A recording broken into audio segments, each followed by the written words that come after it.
Hi everyone, I'm Dr. Abbas Ali, your orthopedics faculty with Marrow, and I'm here today to basically quickly summarize, without wasting a lot of time, what you can do with the remaining days left for the FMG exam, which was originally supposed to be in December, but now has been postponed to January. We are assuming somewhere in the mid-January. So if you're watching this video, so you have roughly around 2+ months left for the exam. So you have to be careful how you utilize this time in order to make sure that you crack this exam. Now, you can be anyone. You can be someone who has already been preparing well and you have started your revision, or you can be somebody who has not even started yet and you have realized, yeah, I have to do it this time because you don't know what is going to happen in the future, whether it's going to be FMG exam, whether it's going to be next PG exam, whatever it is.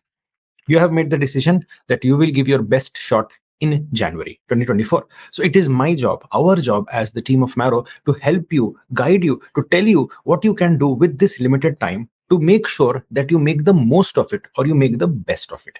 We are not saying you will be able to crack and get all 300 out of 300. That's not going to be possible. But at least make sure that whatever time you're giving right now for this exam, it should be worth it. It should be worth your time. We don't want you to waste your time doing things that will not give you the result that you want, because it breaks our heart to see students who fail just by a few marks before the exam, like fail by 1 mark, 2 mark, 3 mark, 4 mark, which can be avoided if you focus on the areas that are tested on the exam, which is relevant for the exam, which is important for the exam. So I will be giving you an idea of what are the fundamentals you should use to plan your studies and revision for this exam. And during my conversation with you, I will bring in a person who's already scored a very good amount of marks on the FMG exam. We consider him as an FMG topper, and he will give his insights where you can relate to what he has done, so you can apply it in your schedule. So that is the first thing that I want to tell you. So no false promises here. No, we are not going to pull out something amazing that's going to happen overnight. No, if you've been consistently studying, you will get a good score. But if you have not, this is something that can help you recover from wherever you are right now. Okay, so let's see what is going on. What are the subjects that are there on the exam? We have morning session and evening session, that, and we have 150 questions in the morning and 150 questions in the evening, and this is the marks distribution that is given in the notification of the FMG exam. Now, truth be told, MCI exam, it's a little how you should say unpredictable exam in terms of your marks distribution. They don't stick to the marks that have been distributed here. But nevertheless, you get a good idea of what are the very high yielding subjects. Subjects like forensic medicine, straight 10 questions, right? Subjects like community medicine and obs and gyne, straight 30 plus questions. In fact, sometimes they've asked more questions from these subjects. Subjects like general surgery, around 30 questions. So you get a good idea that these are more valuable subjects. And interestingly, if you look at these short subjects like anesthesia, orthopedics, radiology, you get good 5 mark questions. And the beautiful thing about these short subjects is that they ask straightforward, non-convoluted, non-complex, simple questions so that you can easily score them. So our aim here is to basically prepare for this exam very smartly without doing things that are unnecessary at this moment. So kam padho or maximum marks lane ki koshish karna hai. That is our aim here. Right, so please understand that is how it is distributed. Now, MCI exam does not heavily stick to this. There can be a lot of final year subjects in the first session of the exam, and there can be some pre and paraclinical questions that can show up in the second leg of the exam as well. Right, so let's understand what are the tools that we have available at our disposal to crack this exam. So if you're a Marrow student, these are the tools that are available to you right now. So these are the tools, these are your weapons that you can use. You have the regular videos on the Marrow platform. You have the revision videos, the recently added MCQ discussion videos. You have FMG specific question bank, the grand test, the previous year questions, and ever evolving and updating mini test that has been recently added by the team, which is wonderful because it has the kind of questions that are recently being showing up on their exam, like the image-based questions, the instruments, the radiology, and the clinical scenarios based on the last few exams. The team has updated the mini test, which is very, very valuable for MCI exam because it really brings down the crux of the exam for your quick analysis, right? So these are the tools available. So I will tell you what these tools are and how you can use them in this limited time, and I will take the inputs of the topper to understand how you can utilize them better. Now, the first thing is that you should understand that we will not be able to do everything because we have very limited time. So we need to understand how to use this limited time to get the best marks possible. So the first thing you should do is you should go to your app and change your app into the FMG. Right. So if you go to the settings, of the app, you will be given an option of NEET PG and FMG. Select the FMG version, because now you will have the app that is designed for FMG students, which will give you questions that are focused on the MCI exam. So that will help you, skip out or leave the areas of the subject that are not necessary for you at this stage of your preparation. So this is what you will do. You go and do that. The next thing is, we should understand how should we use our time, the best utilization of our time. What can we do?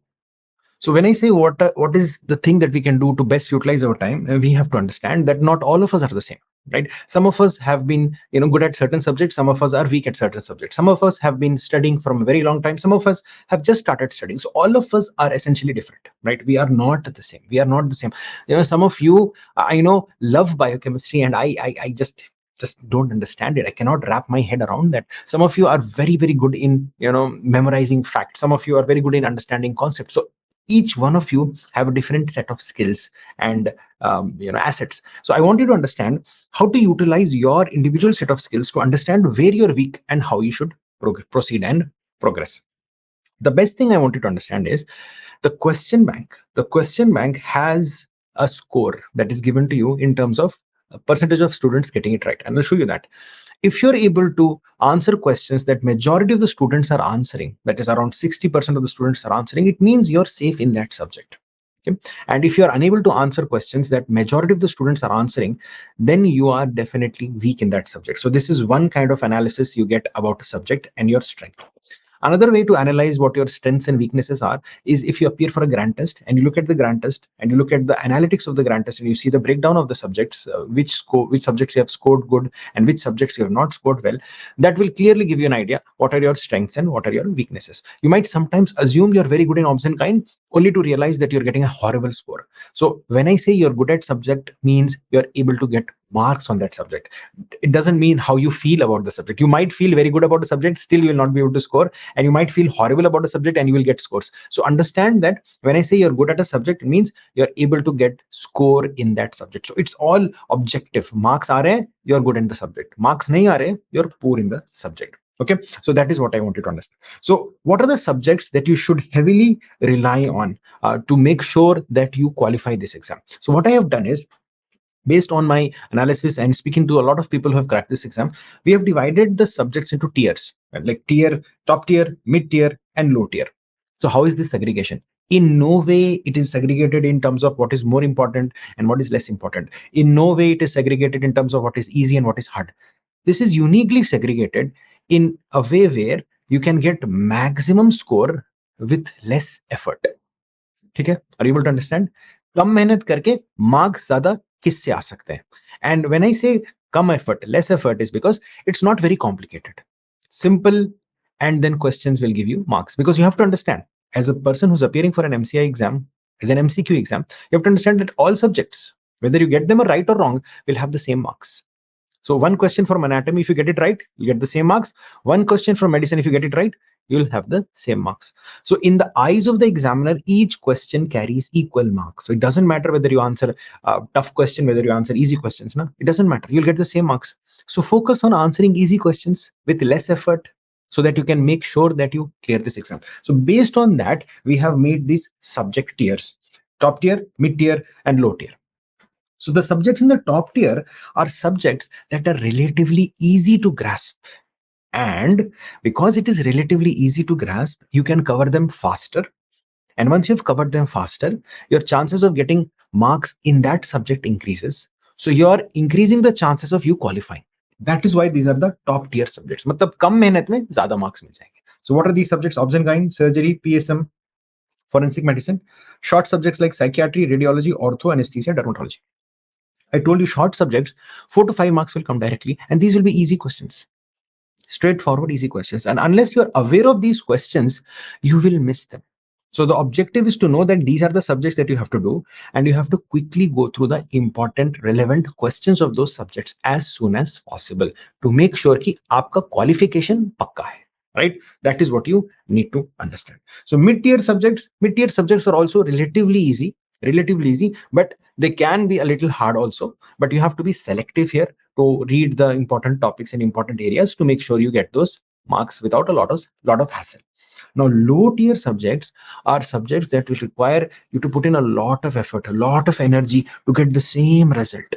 So it takes a lot of energy, it consumes a lot of time, which you do not have much. So once you're done with these top and mid tier subjects, you can definitely go to this area. But I'm not saying you will leave these subjects. No, no, no, no. I'm not saying you will leave these subjects. You will definitely do these subjects, but you will do a very focused, selective studying of these subjects because you have very less time. Essentially, you are going to do focus selective reading of all the subjects, no doubt. But try to read more of these subjects rather than the low tier subjects, because low tier subjects when you have to put in a lot of effort to get the same result.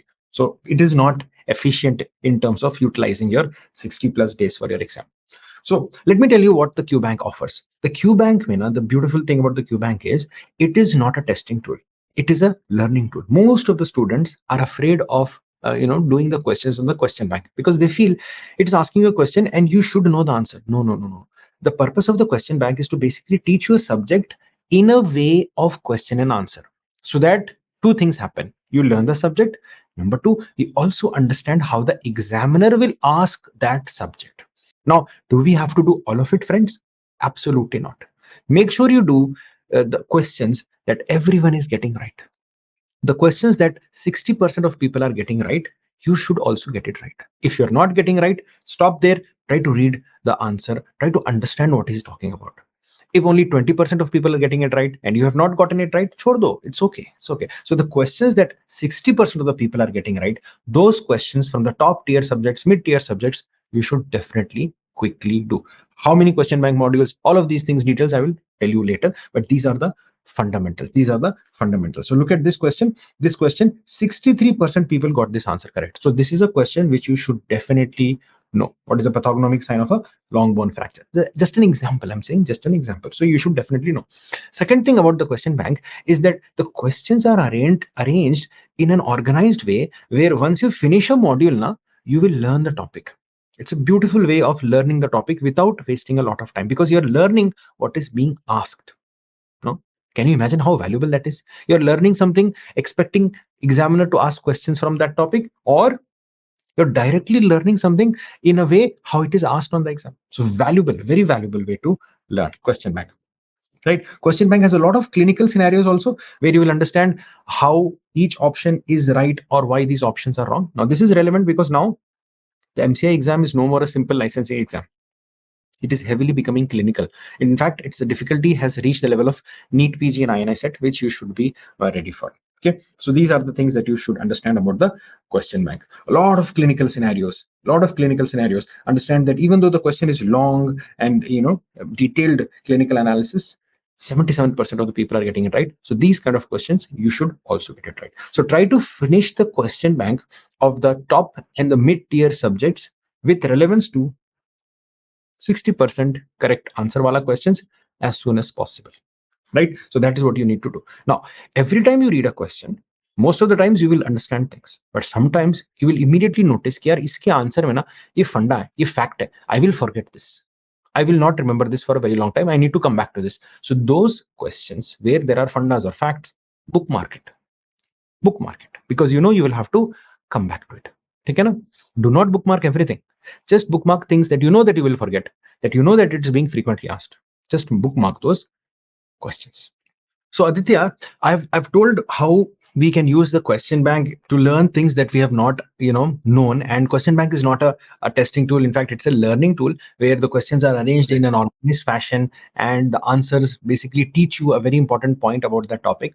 What is your opinion about this? How would you utilize question bank right now, say in these limited 60 days of your preparation? So first of all, thank you so much for Marrow for inviting me, and thank you to Dr. Abbas Ali for inviting me as well. So, question bank plays a huge role in a student's preparation work for the FMGE, not just the FMGE. For me, question bank was very crucial in understanding a particular topic in a deep and in a conceptual way rather. and a clinical way. So whenever I used to prepare for the question bank of a particular topic, in the question bank there would be some questions where I used to see that the information is particularly new to me, or some question which I would find it rather difficult, or I would get it wrong. So for that particular question, I used to bookmark. I used to make a custom bookmark for it, and I used to save that particular Qbank in that bookmark. And I made to make sure that before the exam, I review that particular question or So that you would particular. use a different colored bookmark for questions that you are likely to forget, facts, sort of fundas, and different set of Correct. bookmarks for something else. Yes. So for particularly newer information, I would use a different color, and for the ones that I'm forgetting or the ones that I find difficult, I would use a different bookmark. So yeah, I did use different bookmarks for different things. Absolutely, absolutely. It's all about utilizing the time in the best, most efficient way possible. So don't go behind Yeah, things that most of the students don't know already. Just focus on things that correct. most of the students know, and these are the things that are heavily tested on the exam. Right? Previous year questions. Now, what are these previous year questions? The previous year questions are the questions that have been exactly verbatim asked on the previous exams, and it gives you the sense of how the examiner is asking these questions these days. It helps you understand the trends of the topics. It helps you understand the language they use on the exam. It helps you understand how they trick you with the options. So doing the previous year questions reinforces you to tell you this is how the exam will be there on the exam. This is how the question will be there on the exam. And if you're able to answer it, now you'll be able to answer it on the exam. So it's a wonderful tool, not only preparing you for the exam, but also telling you better, this is the topic you should focus on, this is the subject you should focus on. So my advice to anyone who's starting with a subject, say for example you're starting with top tier subject obs and gynecology, right? So if you're starting with obs and gynecology, my suggestion is better do the previous year questions of obs and gynecology first. Whether it makes sense to you, whether you're understanding it, whether it's comprehensible, it doesn't matter. You have to do the questions. Why? Because number one, you will understand what are the important topics that are being tested from a massive subject like obs and gyn. You will understand कि यार questions endometriosis से ज़्यादा आते हैं, IUCD से आते हैं, cervical cancer से आते हैं. You will understand these things. Otherwise, if you start from first page to the last page of obs and gyn, you will not know what is the most important areas of obs and gyn. So previous year questions will guide you. First thing. Second thing, you'll also understand the language of the exam. You'll also understand the trends of the exam. If you see, if you look at the past 5 year questions, and in the last 3 years, endometriosis has been asked 4 times, 5 times, then you will understand कि यार ये तो बहुत valuable topic है, बहुत important topic है. So you will make sure that whenever you are reaching endometriosis in obs and gynecology, you will make sure that you are paying attention. It reminds you that this is a heavily tested topic on the exam, not to be ignored, not to be missed. Now, one important thing that I would like to tell you is when you do the previous year questions, don't only do the previous year questions of a FMG exam. Also try to find way to do the previous NEET PG and INI set questions also. Why? Because the boards that are conducting these exams are the same. So the kind of questions, the trends of the questions are similar. So people, you will get multiple versions of the same question that is tested on the exam. That is one thing. Second thing is, whenever you're doing the previous year question of a subject, make sure you understand what the examiner wants to know from that topic. Get an idea कि ये topic से पूछ रहा है. There is no point in memorizing the answer. There is no point in memorizing the question. There is no point in memorizing the correct option also. Don't do that. Don't do that. Because on the exam, direct repeats will not show up. You will realize this, direct repeats will not show up. What will repeat is the trend. What will repeat is the topic. So try to identify which topic is being tested and read about the topic from the question bank or the MCQ discussion videos or the revision videos or your notes. So you're doing obs and gyn, do the previous year questions of obs and gyn, and then move ahead with obs and gyn question bank, MCQ discussion videos, revision videos or notes. Similarly, for every subject, you should do the previous year questions. And towards the end, towards the last week of your preparation, before the exam when you're revising, previous year questions is something that you have to keep on looking at it again and again, because it will give you the sense of familiarity when you go to the exam. If you see a lot of previous year questions and go to the exam, that sense of familiarity will give you confidence to answer the questions on the exam. I think that is a very, very valuable asset. Now, you can do previous year questions directly, subject wise, which is very easy way to do it because you're already biased towards that subject.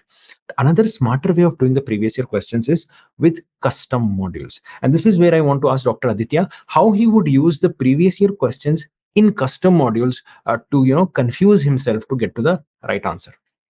So custom module is actually an amazing way to integrate or to compile all the questions that are clinical, for example, that are previous year questions, that are previous year topics, the questions from NEET PG, the questions from INI-CT, questions from FMG. You can compile all those questions and you can do it.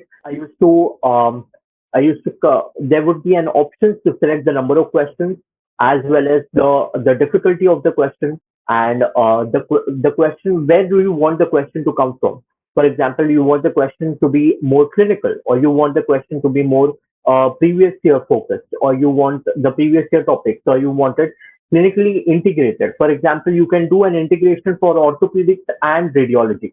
So you can combine those subjects and you can do the question.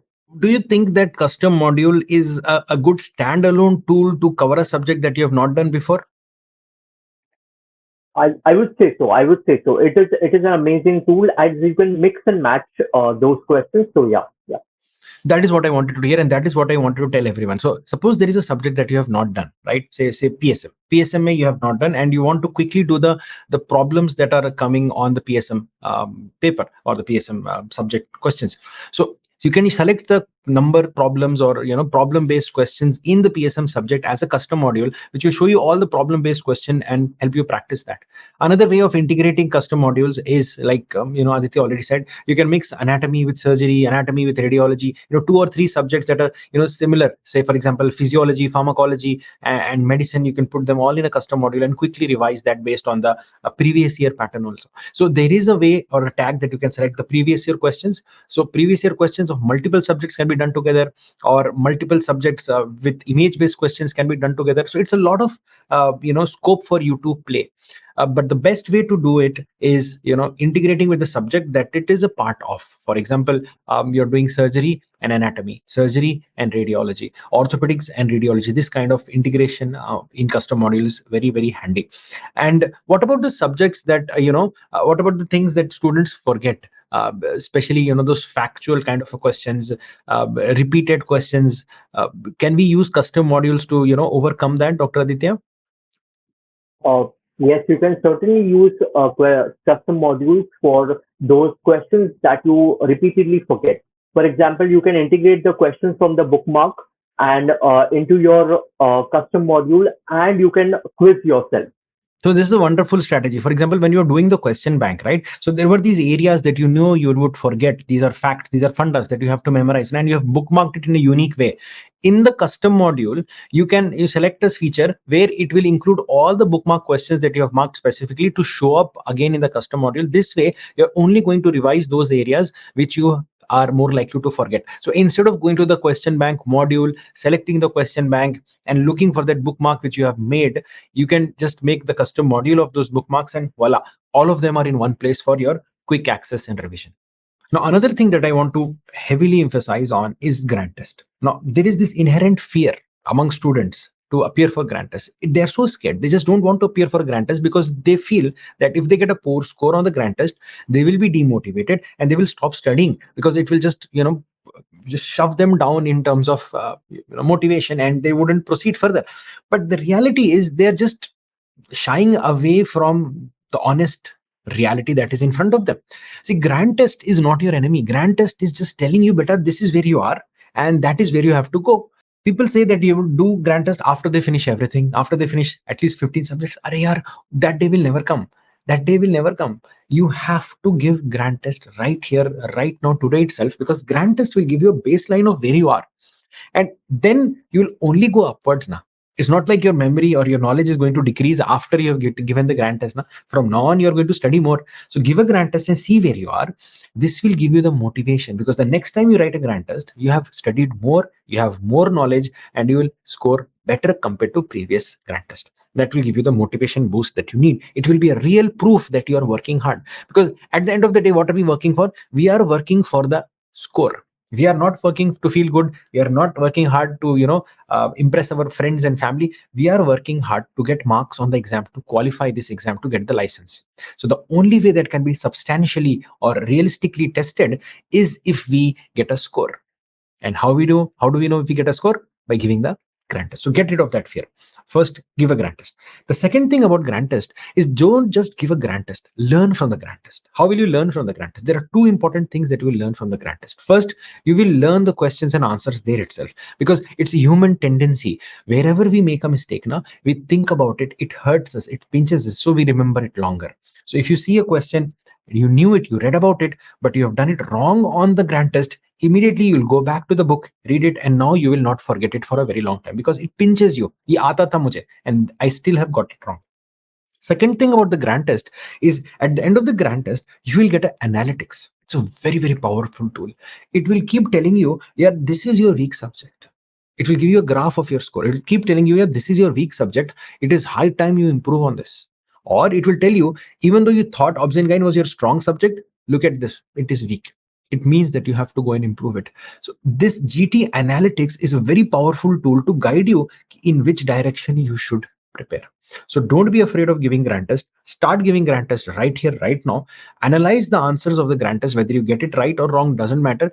Go through it, because it will not only help you remember longer, it will also teach you the new facts and concepts of a subject which you have not touched previously.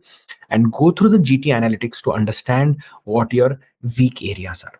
Now, how to go about using the GT analytics to improve yourself? I would like to ask Dr. Aditya, what is your opinion in terms of number of grant tests that a student should give if you have only have 2 months before the exam? Yes, doctor. So the number of grant tests that I would recommend to give just 2 months before the exam is that you have to give at least the second month you have to give at least one GTs every 2 weeks, and then you continue with the for the last month of the exam you continue giving GTs every week. Right. So if you are good in certain subjects, they will be higher in the GT scores. What would you do for them? Do you not touch them? Do you worry about them later and just focus on the ones that are at the bottom? What would you do? How would you analyze the GT analytics and use it to your advantage, Dr. Aditya? I would rather do that subject. I would not be overconfident with the subject with any particular subject. You just have to keep on doing it, keep on revising it. But I would particularly focus on those weak subjects. For example, uh, particularly for me, it was PSM and FMG. So those were two subjects which were particularly very hard for me, and I actually particularly did concentrate on those subjects. Now, what about going through the review of the GT paper? I mean, students always say that it takes a lot of time, it consumes a lot of time, it's painful. Should we just rather look at the wrong answers, or should we go through all the answers? What would have been your strategy? I did all the 300 questions. So I reviewed all the 300 questions, and then I looked towards all the questions, irrespective of whether I got it right or whether I got it wrong. It was not about just getting it right or getting it wrong. It was about the logic behind that particular question, which you also have to look.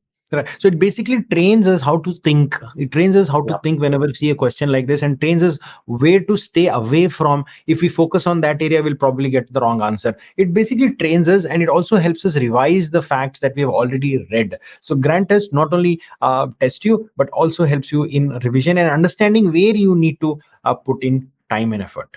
Now, keeping the ever changing pattern of the MCI exam, Marrow team has come up with these wonderful mini tests, right? So these are curated tests that are short tests that are given to you on the platform. So this is another tool that I want to talk about. This is like a beautiful, wonderful addition to the arsenal of tools that you have. It is that these are the modules that are actively being updated in the background. So you're not getting something that is old, it's actively being updated. So I would definitely suggest you go have a look at this. Why? Because these are designed based on the present trends of the exam. There are image based questions, there are clinical questions, radiograph and instruments, because students have told that these are kind of questions that are showing up on the exam. So the team has decided to put mini tests here. So even if you have read the subject, even if you have done the things, even if you're confident with a particular subject, I would suggest you go to the mini test and do them, because they will give you an extra advantage compared to your peers and contemporaries. Now, mock exam, is a national exam that is put out before the exam, the actual exam, to train you, number one, and to help you understand where you stand in terms of the real scenario, that is the actual exam. So this is something that we will encourage you to definitely attempt, because it will not only give you an understanding of where you stand in terms of your peers and what is the score that you're getting. Most of the people who have cracked the MCI exam, or whether it's NEET PG exam or INI set exam, Marrow mock tests have been proven again and again to give them a realistic result, which is very close to their actual result, which they get on the exam. And sometimes it's so scary how accurate it is. This is what I would suggest. See, whoever you are, wherever you are, whatever you have done, whatever you're going to do, doesn't matter. What matters right now is how you utilize these 2 months, because a lot can happen over these 2 months. The most interesting thing about MCI exam is that it's not a competitive exam. You don't have to compete with anyone else. You just have to do better than what you were before. So it's a solo exam where you have no pressure. All you have to do is just cross the 50% mark and you're done, you're through. So this is Dr. Abbas Ali, this side, orthopedics faculty with Marrow. I wish you all the best. So if you have any doubts or concerns regarding preparation for this exam, please leave it in the comments and we'll try to answer it for you. Thank you very much. Bye bye.